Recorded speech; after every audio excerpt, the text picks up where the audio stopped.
Forex Focus brought to you by IG. Going to go deep on what it is the Fed actually controls, but then also what it influences, because, the Fed chairperson is so constantly quoted, whether it's, Yellen, Powell, and all of the Fed chair people before. They're such important figures, and they're such talked about figures because they only control really like one thing.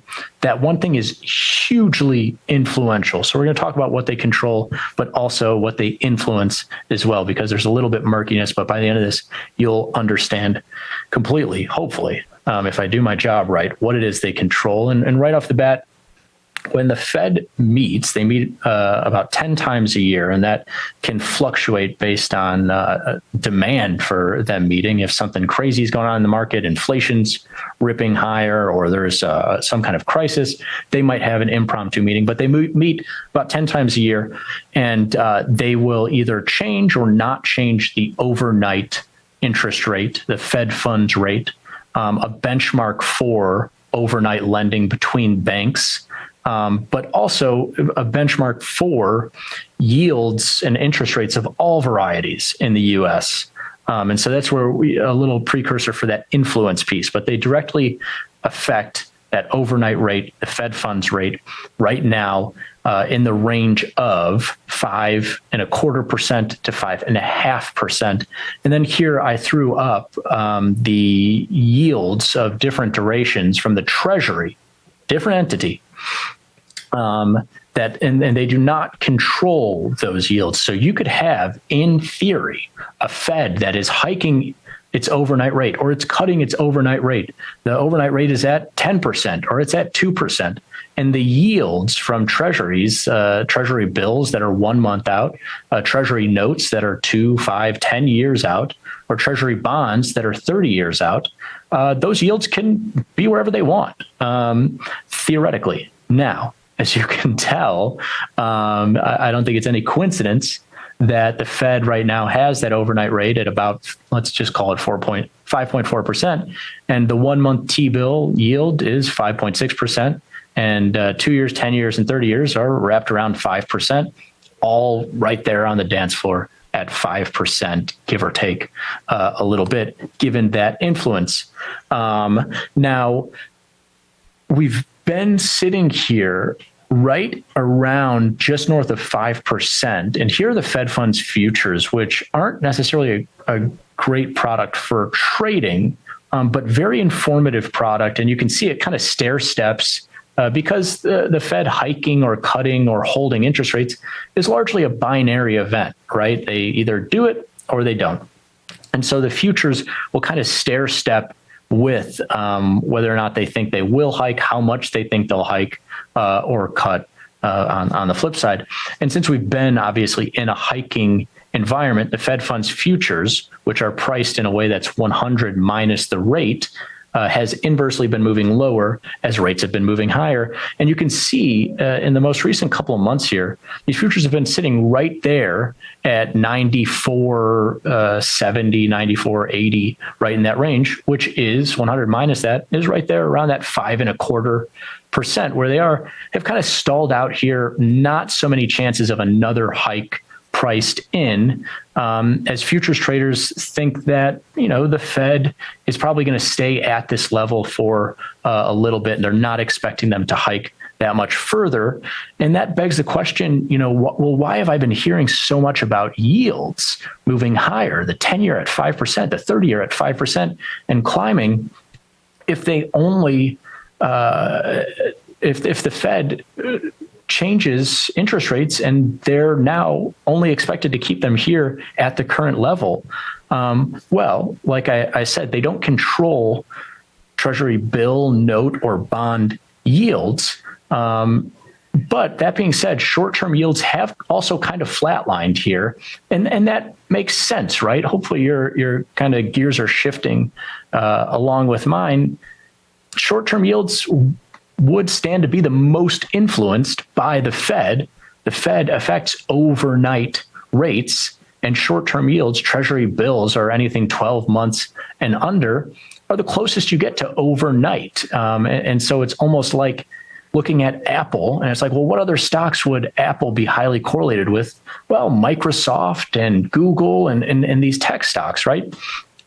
Similar thing here, but also if Apple is doing well or doing poorly, it does have a knock-on effect on McDonald's, Home Depot, and Disney, maybe just to a lesser extent. And that's when we start to get into the rest of these yields, because it's not a scenario where overnight rates, which the Fed controls, are at 5.25%, and 10-year yields are at 15%, or 10-year yields are at 0%.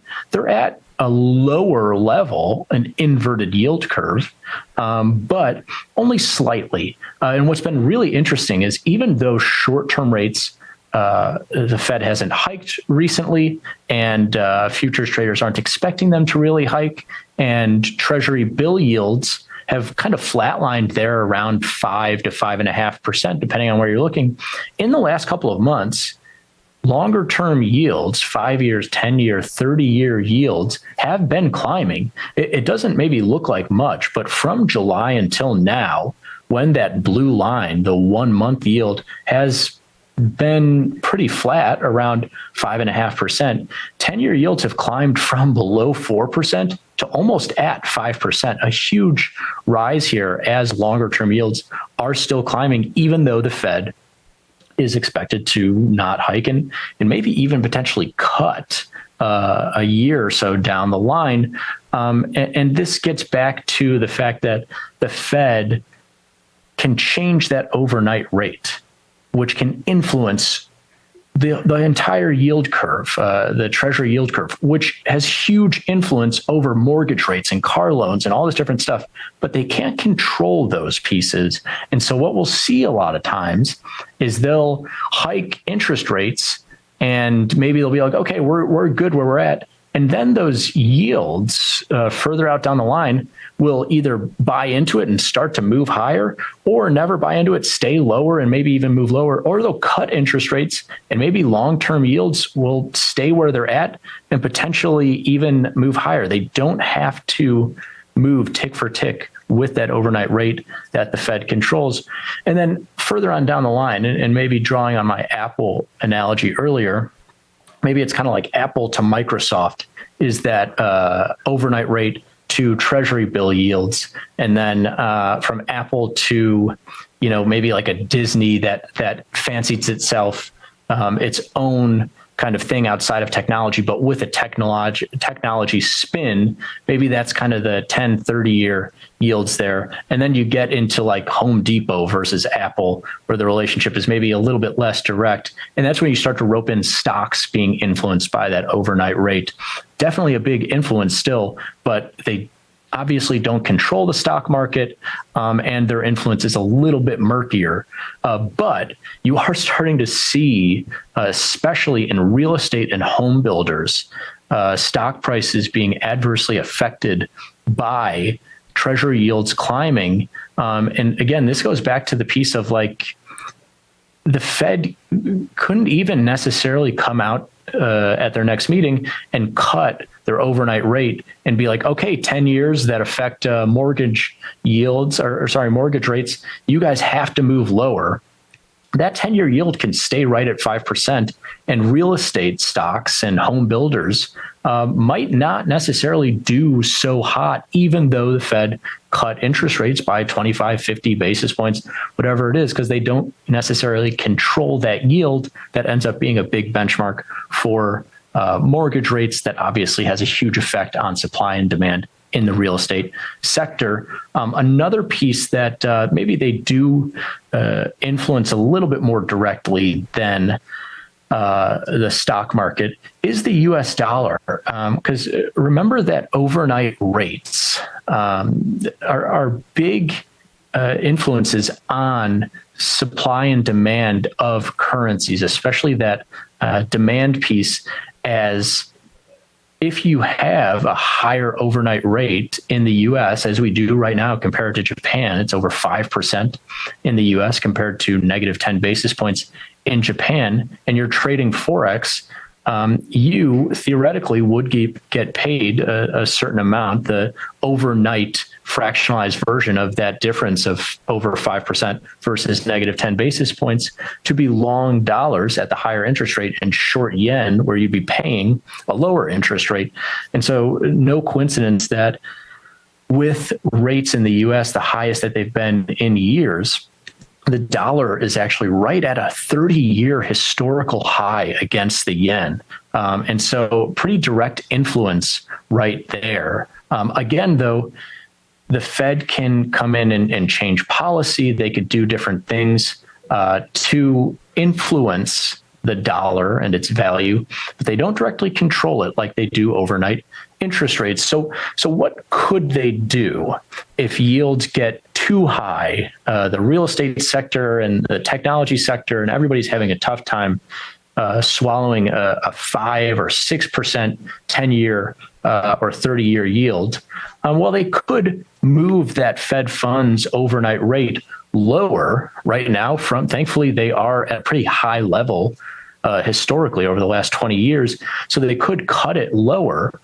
But keep in mind that, again, that doesn't necessitate that Treasury bill note or bond yields have to move lower, but it would theoretically influence it in the same way that you've seen the Fed hike from 0% 2 years ago to over 5% now.